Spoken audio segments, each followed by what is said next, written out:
Salut tout le monde, c'est Sylvain33 et on se retrouve aujourd'hui pour une toute nouvelle vidéo très spéciale parce que, eh oui, aujourd'hui c'est enfin la vidéo tant attendue de Croc de Tonnerre. Cette vidéo va se passer en plusieurs parties. Une première partie de comparaison, où je vais comparer le grand dragon à de plus petits. Une seconde partie, les constructions secondaires. En troisième partie, évidemment, le dragon Croc de Tonnerre. Et à la toute fin de la vidéo, les figurines. Mais avant que ça commence, n'hésitez pas à vous abonner et à liker, ça me ferait extrêmement plaisir. Sur ce, très bonne vidéo à toutes et à tous.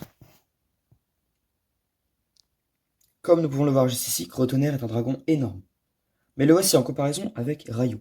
Le voici à côté de Rayou, qui est sorti en mars 2024. La vidéo de Rayou s'affiche en haut à droite de votre écran. Croc de Tonnerre est particulièrement énorme comparé à Rayou, mais ça va, je m'attendais à pire. Le voilà maintenant comparé à mon dernier mock. Mon dernier mock est un petit peu plus grand que Rayou, mais c'est pas non plus la grande différence. Croc de Tonnerre paraît monstrueux à côté de mon mock. Si vous voulez aller voir la vidéo du mock, n'hésitez pas à aller voir pareil aussi en haut à droite de votre écran. Tous les liens sont dans la description de la vidéo. Il y en a même d'autres en plus. En parlant de mock, voici mes deux prochains mocks. Je vous les tease un petit peu, mais bon, vous voyez bien que c'est pixelisé. Donc n'hésitez pas à vous abonner pour ne rien rater. Ce sont deux mocks vraiment exceptionnels. Le voilà en comparaison avec deux dragons corps de la même taille. Pareil, pour voir la vidéo, c'est dans la description cette fois-ci.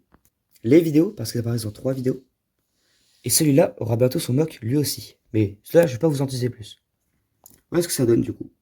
Le voici maintenant comparé à Rontu. Rontu est un petit peu plus grosse, mais Croc de Tonnerre est beaucoup plus grand et plus imposant que Rontu.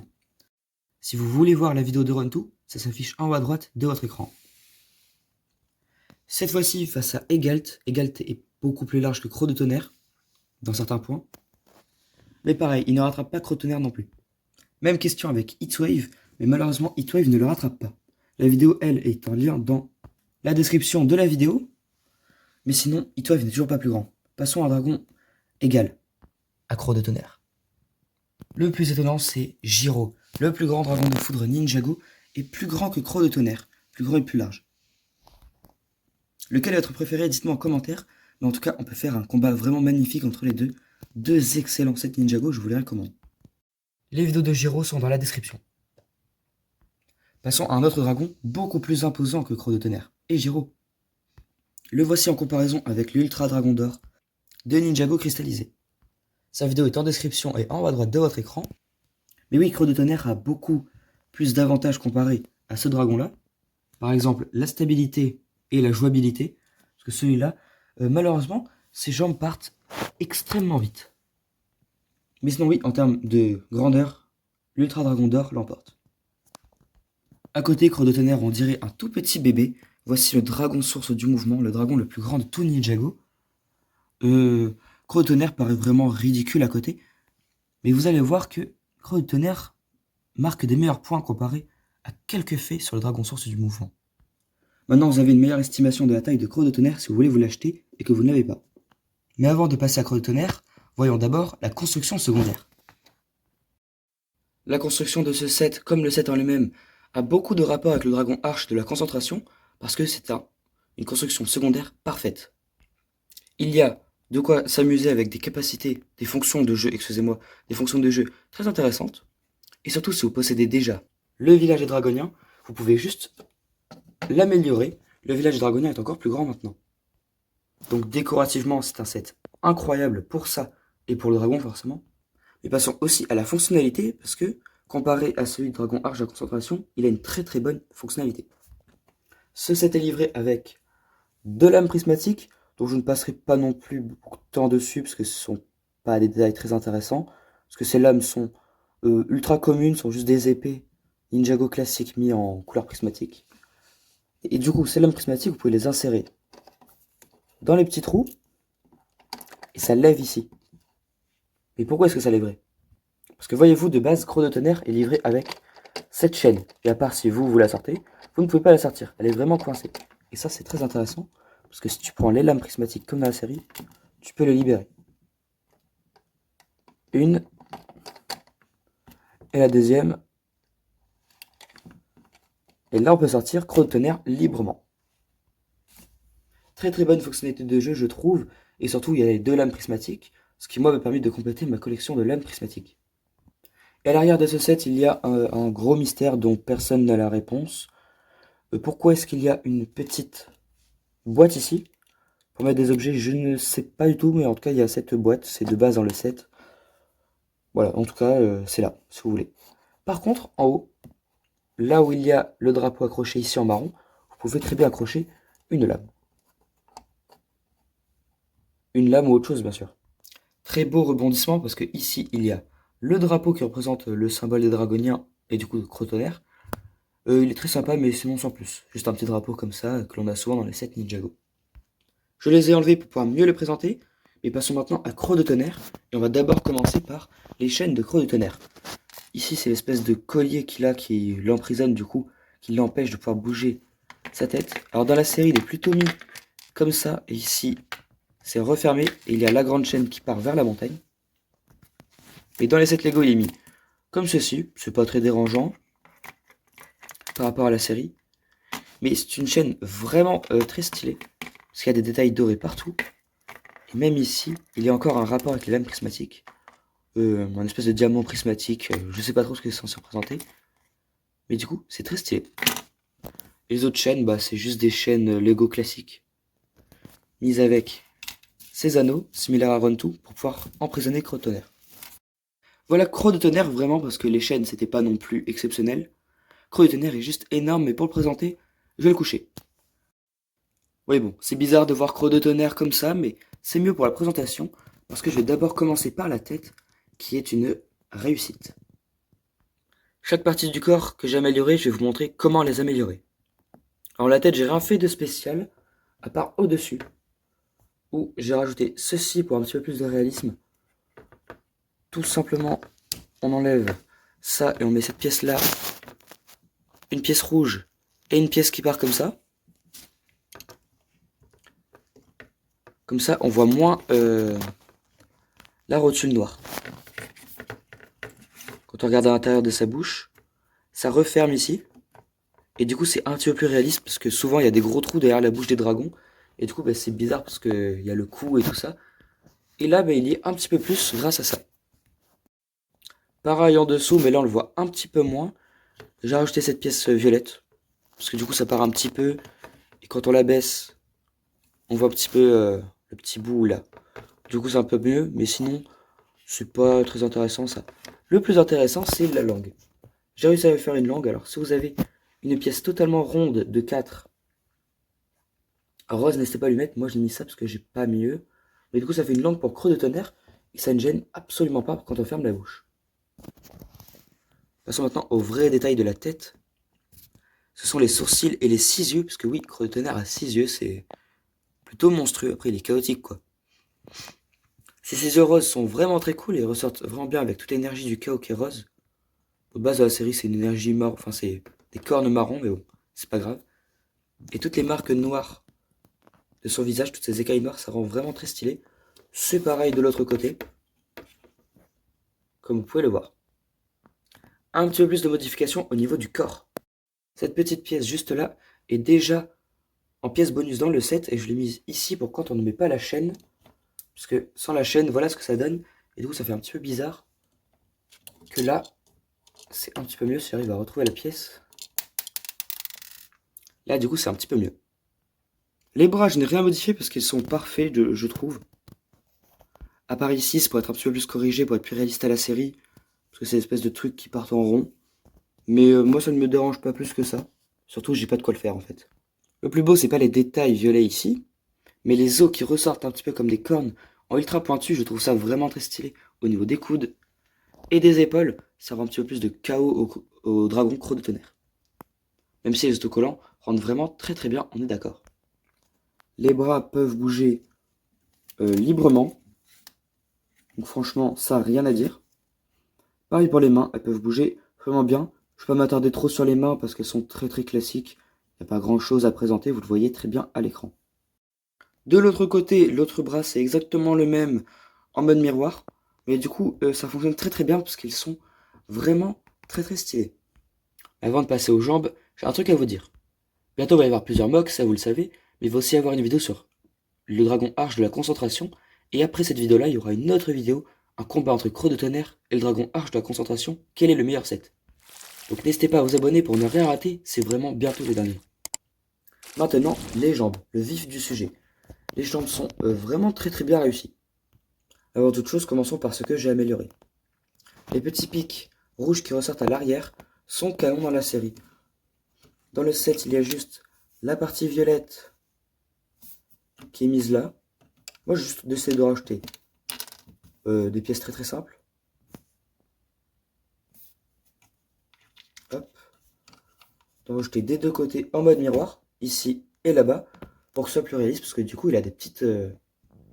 pas des orteils, mais des griffes, des petites griffes qui ressortent par l'arrière. Et du coup, là, c'est plus réaliste à la série. Dans ce trou, pour pas que ça fasse vide, j'ai rajouté une pièce rouge technique comme ici, mais je l'ai mis là et pareil de l'autre côté. Comme ça fait pas un petit trou, je sais pas. Si vous en avez trop, n'hésitez pas à le mettre, ça change vraiment rien. On le voit que très peu, mais quand on le voit, on se dit, ah, c'est bien. Pareil pour les jambes, un côté très sympa de ce set. Excusez-moi, pas les jambes, mais les pattes.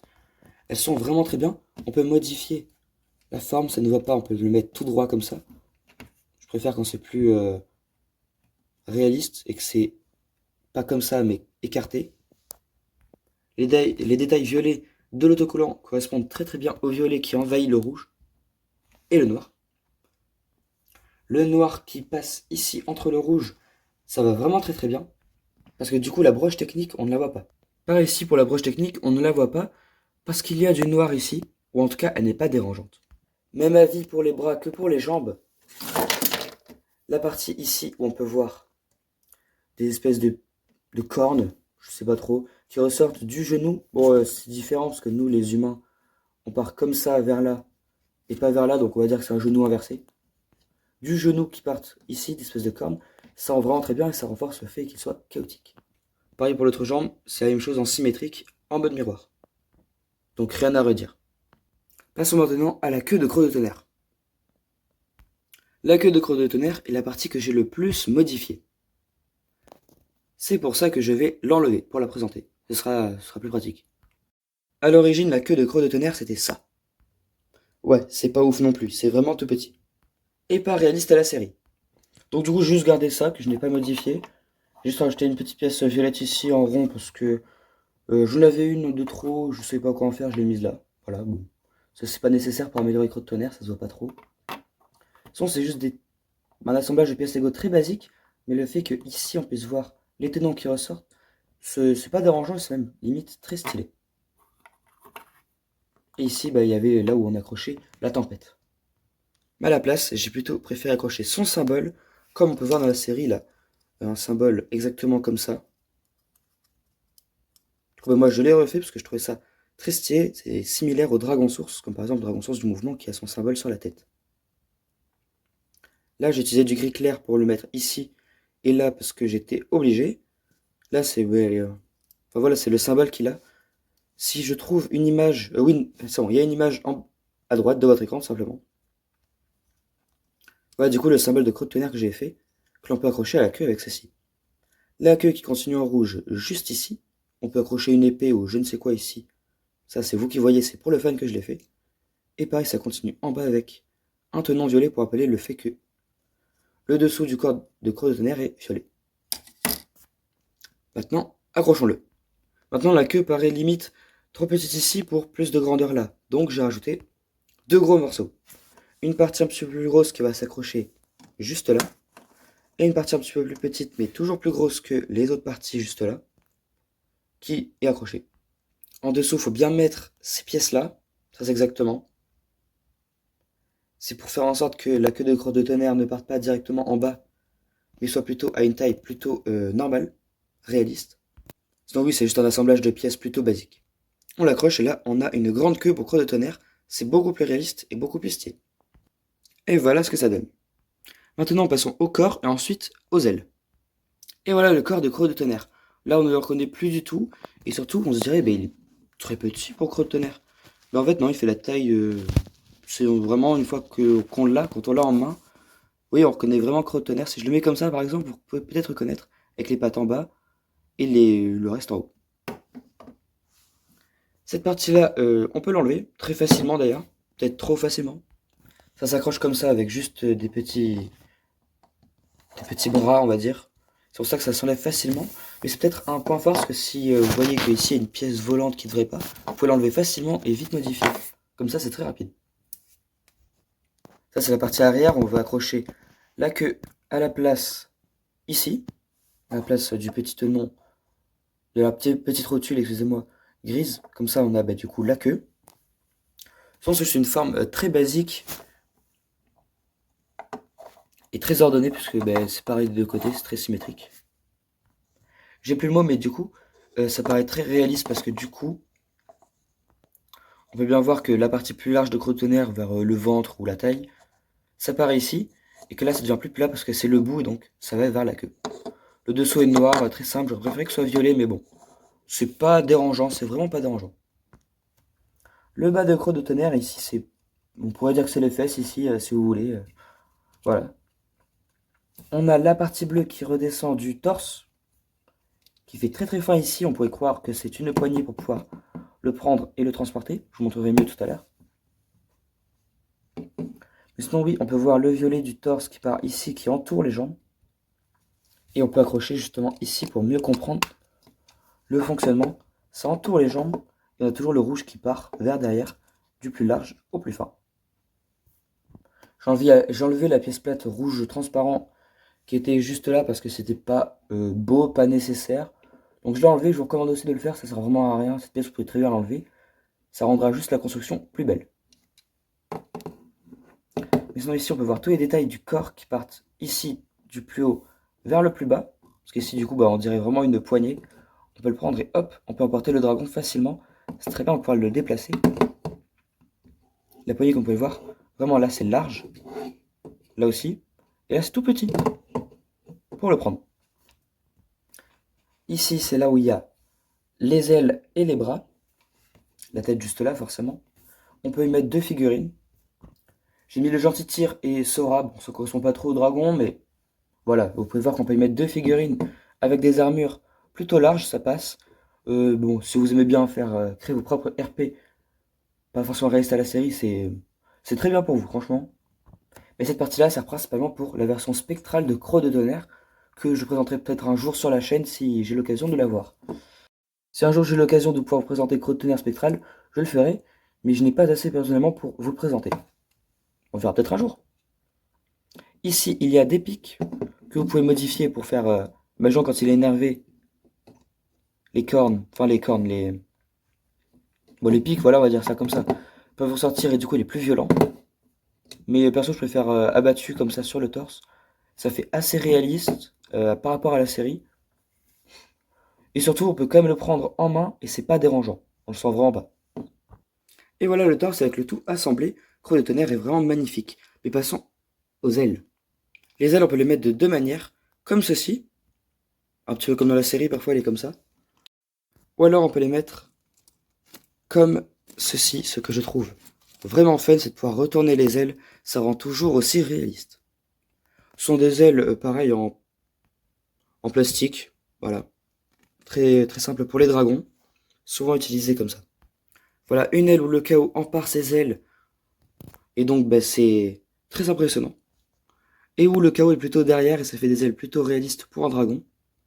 Et aussi, on peut voir les améliorations que j'ai fait. Au niveau du canon, parce que oui, Croc de Tonnerre a un canon au niveau des ailes pour par exemple projeter, en quelque sorte, on peut dire du chaos. J'ai rajouté des bâtons noirs pour faire la suite de ces branches de ses ailes. Pareil, parce qu'il en a une ici. Là, j'ai rajouté un petit pic beige. Il y en a beaucoup en plus dans le side, vous pourrez très bien le faire. Parce qu'il a ce petit pic pareil dans la série. De l'autre côté, ce pic est en bas, au niveau du canon. Dites-moi quelle variante d'aile vous préférez en commentaire, ça me ferait très plaisir de le savoir. Maintenant, passons aux figurines des méchants. On commence avec Tyr. Le méchant le plus basique du set, c'est un corps de méchant général. Voilà, de la saison 3 de Dragon's Rising. Avec deux plus grandes cornes, donc rien de plus à présenter, c'est juste un dragonnière de base, avec de grandes cornes. La figurine est très cool. Quand on l'a en physique, on voit bien la différence. avec le dragonnier de base. Moi personnellement je préfère Tyr, il est beaucoup plus stylé. Mais sinon c'est un dragonnier de base quoi, juste avec de plus grandes cornes. Le vrai méchant du set c'est Noct. Noct, le maître élémentaire de la force brute, le chef des 5 bannis avec sa sœur Rox. On sait tous pourquoi est-ce que ce set vaut 60 €, parce qu'il y a une figurine qui en vaut 10. Non, je ne sais pas combien vaut Noct, mais en tout cas, c'est une figurine vraiment exceptionnellement stylée. Regardez le visage, comment il est trop classe. C'est pas le visage le plus réaliste à la série, mais franchement, ça fait vraiment le taf. Pareil, derrière, il a ça, il n'y a pas ça dans la série, mais je trouve ça mieux qu'il y ait ça en Lego que dans la série. Ils ont dû le mettre. Le logo des 5 bunnies, bon, l'arrière est très simple, rien de plus à dire. Comparé à l'avant où on peut voir la tunique noire derrière, avec par-dessus des symboles qui font un peu peur, on va dire. Par-dessus, bien protégé par la sangle grise, les petits pics qui ressortent. Après en bas, c'est juste une tenue plutôt simple avec ces griffes de l'eau qui ressortent, un espèce de collier similaire au Oni, des sangles grises et des symboles, des plis sur sa tenue. Son chapeau le rend plus flippant parce qu'il est discret comme ça, il arrive dans l'ombre. Et pour qu'il soit encore mieux, le demi-masque noir, la tête et la cagoule. Et là, il est encore plus flippant. Et pour le rendre plus stylé, on prend les autres des 5 bannis que l'on a, et ensemble, ils rendent vraiment beaucoup trop bien, ils sont beaucoup trop stylés. Si vous voulez voir plus de présentations sur Zarkt, c'est la vidéo de Run2. Et Drix, c'est la vidéo de ce set-là, qui s'affiche en haut à droite de votre écran. Ou si ça s'affiche pas, c'est dans la description, comme pour tous les autres liens. Mais ouais, Noct est une figurine incroyable, encore mieux grâce à son épée, qui est énorme, mais très stylée par rapport à la série, ça rend très bien. Et c'est une bonne épée. On lui met, et là il est vraiment menaçant. Vous pouvez le considérer comme méchant, mais voici Arin. Moi je l'ai appelé méchant Arin, enfin Arin méchant de la saison 3 de Dragon's Rising. Une figurine plutôt cool. Je sais pas si dans le set il y a ça, mais si vous l'avez, n'hésitez pas à rajouter ce petit truc noir en plus. Et là vous avez une version maléfique, on va dire, de son grappin. Il a aussi ce petit joyau qui représente ce qui balance sur Croc de Tonnerre pour pouvoir le tuer. C'est assez important qu'il ait mis et très, très sympa de l'avoir mis dans le set. Ils auraient pu mettre exclusif au Race Arin Super Stormjet, mais ils l'ont pas fait. La figurine, c'est la plus belle figurine de Arin. Même si celle de la saison 4 est vraiment très belle, je préfère celle-là, désolé. Ceux qui préfèrent la saison 4. En comparaison avec la figurine de Storm Arin, je préfère celle-là parce que du coup le casque, ils auraient dû mettre ça en noir avec toujours le jaune derrière, ça aurait été magnifique. Mais ils ont mis ça en doré. Après c'est pas une figurine canon donc on s'en fiche, mais vous avez une vraie comparaison maintenant. Lequel préférez-vous? Dites-le moi en commentaire, ça me ferait très plaisir. Dans une future vidéo, je vais faire une présentation des armes des ninjas de la saison 3 de Dragon's Rising, comment en faire de très très bonnes par rapport à leur tenue. Attention, c'est ce qui fait que cette vidéo va être incroyable, ça sort après le dragon arche de la concentration. L'avantage du masque de Arin, c'est qu'on peut le mettre sur Cole. Ce masque rend vraiment très très bien, même si je préfère le masque original. Le masque original, on peut aussi le mettre à Arin. Ça rend moins bien, mais question de goût, en fonction quels sont vos goûts, bien sûr. Personnellement, je trouve que c'est pas ouf, mais ce qui est meilleur, c'est sur Climber Call, là ça tue, c'est vraiment très très stylé. Rien à redire dessus. Encore une fois, c'est bien sûr une question de goût. Voilà le dos de la figurine de méchant Arin. Une figurine très très classique avec écrit Arin à l'arrière, avec toujours le dragon rose qui vient de l'avant, enfin qui part justement de l'arrière pour aller à l'avant, surplombé de cette partie noire qui va jusqu'au bras, et c'est très très stylé. Cette partie noire qui vient bien sûr de la cagoule. C'est pourquoi c'est ma figurine préférée de Arin. En même temps, il en a eu que 4. Ça compte pas Storm et Mech Suite.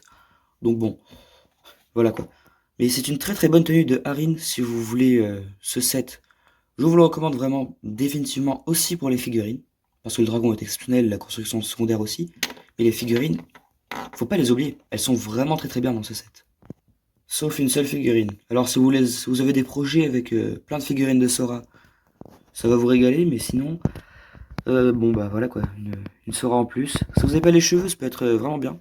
Mais bon, pour avoir les cheveux, vous payez Ryu 15 €, c'est 50 € moins cher, et vous les aurez. Et en plus, c'est un très bon set, Ryu. Mais franchement, bah voilà, une figurine de Sora en plus, si vous en avez besoin, elle est dans le set. Nia, qui pour une fois n'est pas rejetée de Ninjago parce qu'elle apparaît dans plus de sets que Zane. Zane aussi qui a été rejeté comme Cole plutôt dans la série comparé à Nia. Elle n'a pas de set à elle-même dans cette saison. Mais en tout cas, ses figurines sont plutôt mis en avant, à part dans la partie 2 où elle n'apparaît que 2 fois et une fois sans son armure. C'est une figurine plutôt bonne, à part au niveau de la cagoule. Je ne suis pas le plus grand fan de cette cagoule en général, mais surtout sur Nia, c'est pas ouf. On dirait qu'elle a un front énorme. Le dos est très basique, hein, c'est un très bon dos. C'est un dos Storm, quoi. Et l'avant est vraiment aussi très très sympa. Donc si vous ne l'avez pas et que vous voulez prendre ce set, c'est très bien, comme ça vous aurez une figurine de Nia en plus. Mais c'est une figurine passable parce qu'elle n'est pas non plus exceptionnelle. Mais elle reste quand même meilleure que Sora. La dernière figurine de ce set, c'est Lloyd. Il n'est complet que dans 2 sets, celui-là et le dragon arche de la concentration. Parce qu'après sinon il n'a pas son armure, du coup bah, c'est moins... Souvent dans les 2 premières vagues de Ninjago, saison 3, de Dragon's Rising, il est livré comme ça, sans l'armure. Du coup bah, c'est moins beau. Sinon c'est quand même une très très belle figurine. Le vert foncé pour Lloyd est de retour et c'est très très bien. Le plus gros problème que j'ai avec, c'est pourquoi avoir mis du vert, ce vert là en tout cas, c'est pas le plus beau vert avec le vert foncé. Bon, en tout cas ils ont fait un test et c'est pas dérangeant, mais c'est pas le plus beau vert, ils auraient pu faire mieux. À l'arrière il y a le symbole du dragon source de la vie, caché par l'armure de J Maléfique. Mais ça rend mieux comme ça, avec comme toutes les tenues Storm, le symbole ninja, L pour Lloyd, juste ici. La tête, toujours pas non plus une tête de ouf pour Lloyd, mais pour les mini-films, c'est toujours très sympa. Pour les brick-films, excusez-moi. Et ici, nous avons une très très belle figurine de Lloyd, du coup, au complet. Avec l'épée que je présenterai un autre jour. Et voilà, c'était tout pour cette vidéo. N'hésitez pas à vous abonner et à liker, ça me ferait extrêmement plaisir. Sur ce, c'était Silver833. On se dit à très bientôt. Salut! Attendez, vous avez vraiment un truc, j'allais oublier de faire les positions du dragon. Pas du tout.